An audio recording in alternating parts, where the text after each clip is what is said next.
Buenos días compañeros y maestra, mi nombre es Israel González Hernández, acompañados de Claudio Arturo y Maritza. Nosotros somos el equipo 3, estamos presentando el método de centrifugación.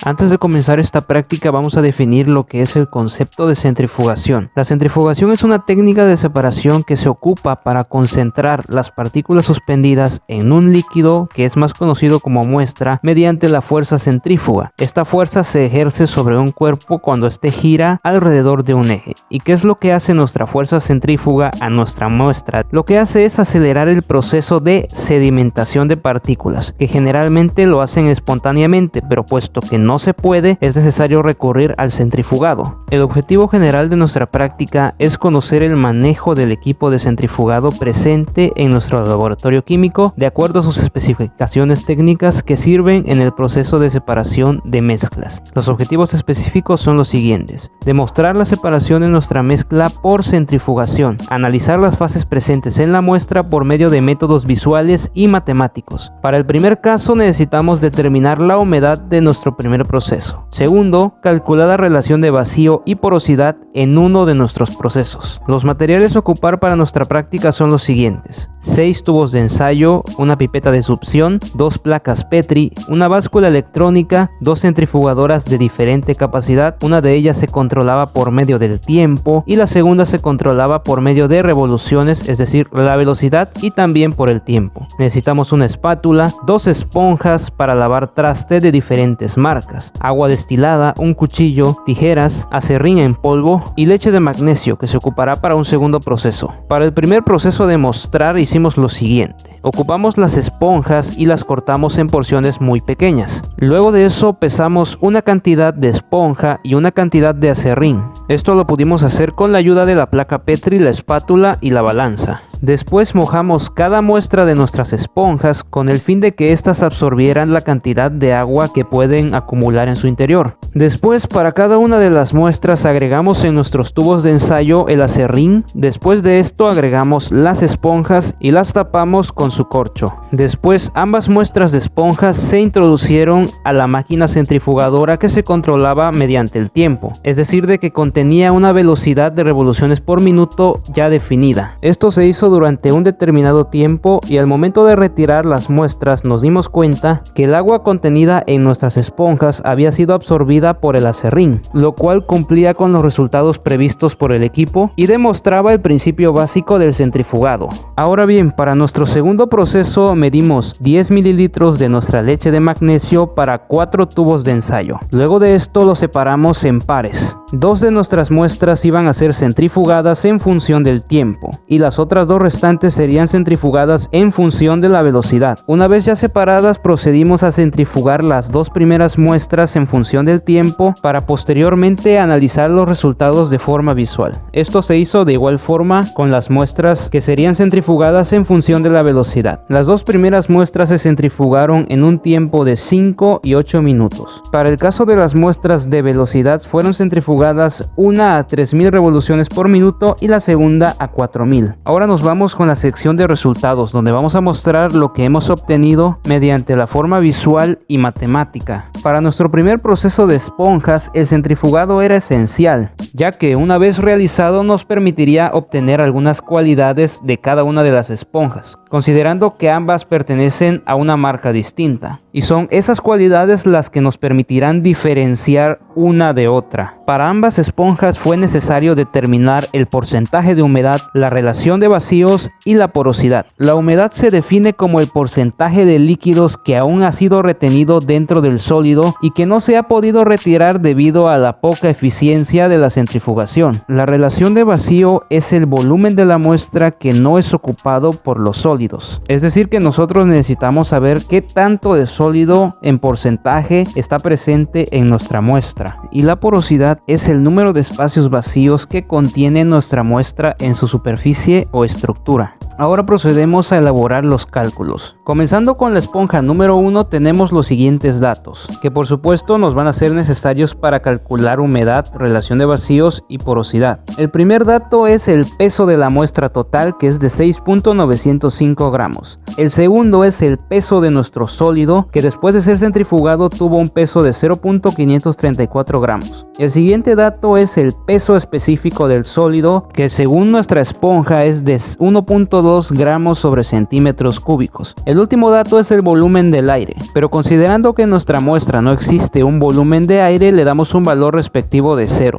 Para calcular el porcentaje de humedad tenemos que la fórmula es la siguiente. Humedad es igual a peso del sólido dividido entre peso del agua multiplicado por 100. Y de acuerdo con los datos mencionados anteriormente, solo contamos por ahora con el peso del sólido. El peso del líquido se puede calcular de la siguiente forma. Sabemos que el peso total de la muestra es igual al peso del sólido más el peso del líquido. Y sabemos también de que el peso total de la muestra es de 6.905 gramos. Así que realizando despejes matemáticos nos va a ser posible obtener el peso de nuestro líquido, que para este caso tiene un valor de 6.371 gramos. Y una vez obtenido este valor podemos proceder a calcular el porcentaje de humedad, el cual nos da un valor de 7.958 en unidades de porcentaje. Ahora continuamos con la relación de vacíos. La fórmula para calcularla nos dice que la relación de vacíos es igual al volumen del vacío dividido entre el volumen del sólido. Y de acuerdo con la información proporcionada, el volumen del vacío es igual al volumen de nuestro líquido más el volumen del aire. Pero como ya hemos dicho, el volumen de aire presente en nuestra muestra tiene un valor de 0. Por lo tanto, es suprimido y solo quedamos con el volumen del sólido.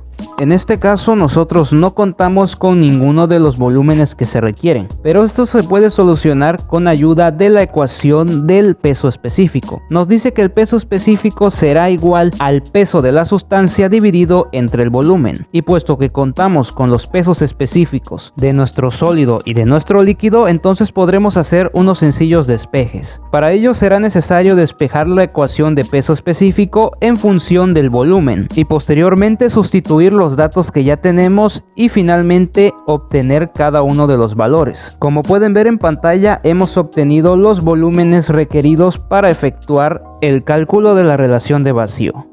Para el volumen del sólido tenemos un volumen de 6.371 centímetros cúbicos. Para el volumen de nuestro sólido tenemos 0.445 centímetros cúbicos. Y al sustituir estos datos en la fórmula inicial tenemos que el porcentaje de relación de vacío de nuestro sólido es de 14.3168 en unidades de porcentaje. Ahora continuamos con el cálculo de la porosidad. La fórmula para calcularlo nos dice que porosidad será igual al volumen del vacío sobre el volumen total de la muestra multiplicado por 100. Y como bien sabemos, el volumen total de la muestra es igual al volumen del sólido más el volumen del líquido. Y tomando en cuenta que anteriormente hemos obtenido estos valores por medio de la resolución de ecuaciones, solo será cuestión de sustituir las variables en nuestra ecuación para obtener un resultado final. Y una vez hecho esto, obtenemos que la porosidad presente en nuestra primera esponja contiene un porcentaje de 95.35.